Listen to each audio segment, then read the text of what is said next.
Okay, Mr. Cook, we would like you to test out our latest demo for the Apple Vision Pro. Wow. I'm so excited with everything you've been showing me today. And also, thanks to the H2 chip in these new USB-C AirPods and the Apple Vision Pro, you can now try lossless playback. Oh my god, the latency is so low right now. I'm impressed. I can't wait for everybody to try this on Apple Vision Pro. Yes, Tim, and the cool thing is it's just using the 5 gigahertz frequency, so we could bring this to the iPhone 15 series later this year. Wait a minute, are you saying you want to bring this experience to just anybody who's willing to drop a mere $1,000 on an iPhone? Well, I just mean, No, this is a special experience. We want this feature to be exclusive to the $3,500 Vision Pro. Okay, but Tim, aren't we kind of limiting that to just the US market, and there's not that many people who are gonna buy it anyway? It might be appointment only at this point, so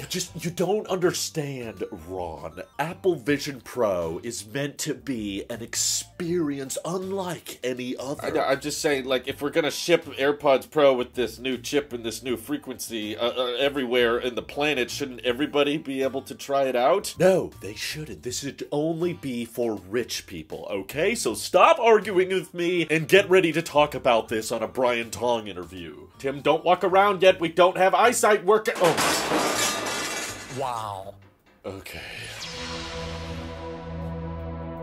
Thanks to Ron Huang, I'm sorry for mispronouncing that, we know a little bit more about why Lossless is working on just the new AirPods Pro, which Apple still calls second generation, despite the fact that the AirPods Pro with the USB-C charging case have features that the AirPods Pro second gen with Lightning case do not. And apparently they've made upgrades to the H2 chip itself in these new AirPods, which allow them to support the 5 gigahertz frequency, which is similar to the, 5 gigahertz Wi-Fi networks you guys get, faster speeds, lower latency when you're closer to the router, whereas the old-fashioned AirPods Pro 2 from last year, the H2 chip is only capable of emitting a signal with the 2.4 gigahertz frequency, which I'm not gonna pretend I'm an expert on this subject, but I thought when I read that, like, okay, shouldn't it be possible then for these new AirPods to play that lossless signal when connected to an iPhone? Because iPhones have, Wi-Fi 6E, which of course is capable of communicating with the 5 gigahertz frequency, but Apple didn't showcase that. Apple didn't talk about that, and if they were trying to come up with reasons for you to buy new AirPods and buy a new iPhone, in my opinion, this absolutely would have been a great one, but it definitely has me thinking about why Apple is being so selective with this new feature. Why does it necessarily require the H2 chip? Why can't this be done over Wi-Fi? We know HomePods are capable of streaming lossless audio because they have Wi-Fi connectivity, so they're just playing the music straight from the cloud, and maybe AirPods don't necessarily have the modem still, even with this upgraded H2 chip. I don't know why they didn't want to brand it as a newer chip or something, but it's got me thinking about the fact that Apple is pushing a lot of marketing these days. You know how we talked about the whole finger tapping feature being exclusive to the Apple Watch Series 9, even though it technically can be added to older Apple Watches, and how Apple tries to make things oftentimes feel like a bigger deal than they actually are. And the more I thought about this, the more I realized this might actually be a genius way to get more people to buy new AirPods, even though really the only tangible difference is USB-C. The fact that lossless only works with Apple Vision Pro is awfully convenient because, of course, no one has Apple Vision Pro, and even if it's on track to launch early next year or whatever, that still probably means no one will actually get Apple Vision Pro and test this feature until, I don't know, best case scenario, March or April of next year. So we're talking about 6 to 7 months from now if everything works perfectly. And a lot of people are probably going to forget about all of the talk going around about lossless support on AirPods Pro, and what I think is honestly a great counter argument to why lossless on AirPods may not be that great an idea is because simply this fundamental design of a headphone is optimized for playing AAC file formats, or basically more compressed audio, which can still sound very good. They support spatial audio and everything, and they're decent sounding headphones, but I've heard from many audiophiles out there that even if there was some magical way to pump a lossless signal into these headphones through a wire or whatever jerry-rig way you want to do it, they wouldn't be able to articulate that much better because they're designed from the ground up for AAC. Those compressed file formats, the tweeters and the woofers in this tiny little pod can't get awfully specific when it comes to a lossless playback. So they're already very well optimized for wireless. They are sounding as best as they can possibly get, but saying that, okay, maybe these things will support lossless with a future Apple product that's not out yet could be the perfect way to convince a lot of people that they should go out and buy one, even though the difference between lossless playback and non-lossless when listening on a pair of headphones like this could be incredibly small. The thing is, no one has Apple Vision Pro yet, so no one can go out and try it and tell you that,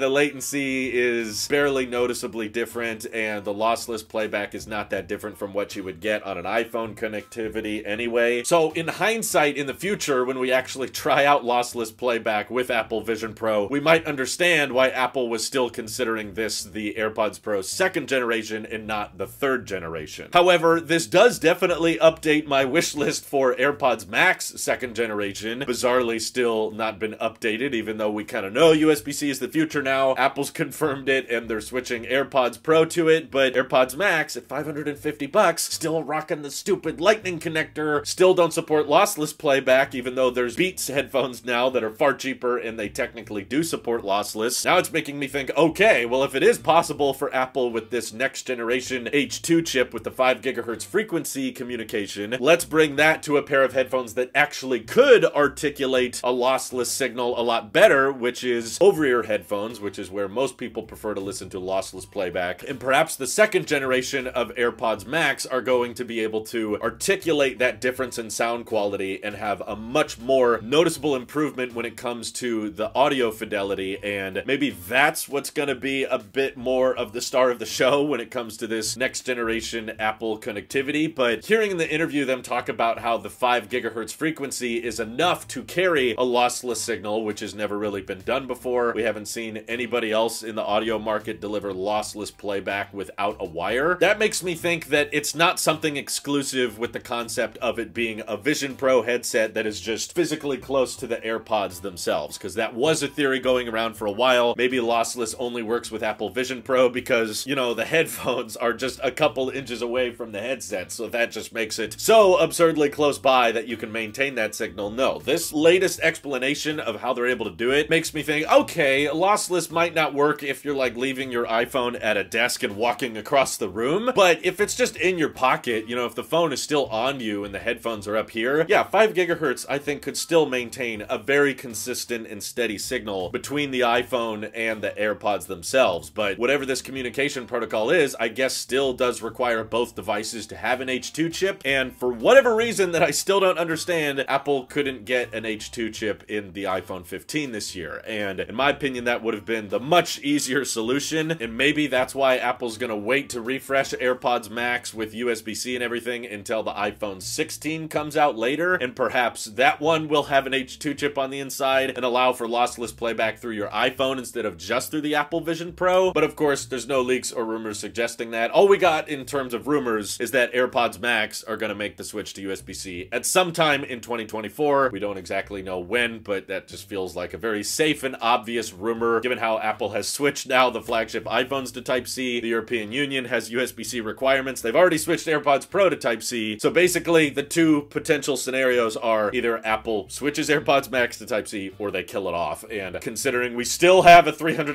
HomePod in the lineup, I think it's far more likely that they're going to switch it to Type-C and hopefully bring that lossless support, bring that next generation H2 chip, and maybe while they're at it, fix the stupid smart battery bra case or whatever. Maybe include a cable in the box that can actually maintain a lossless signal. Even if it's just over USB-C, that would be fine because, you know, our iPhones already have Type-C and you can carry lossless over a wired signal. Apple brags about Apple Music supporting lossless all the time, so it seems like Apple has just kind of already laid out all of the features for the next generation of AirPods Max, and we just gotta wait around for a while. But what do you guys think of these upgrades in regards to the audio fidelity? Do you think that AirPods Pro 2 don't sound all that different even when connected to Apple Vision Pro, and that's why they're not calling it AirPods Pro 3rd generation? All that stuff, let me know your thoughts down in the comments below, and thank you to everybody supporting this channel directly. Seriously, helps us out a ton, as does just watching these videos. This is your Apple Sheep here, and I will see you all in the next one.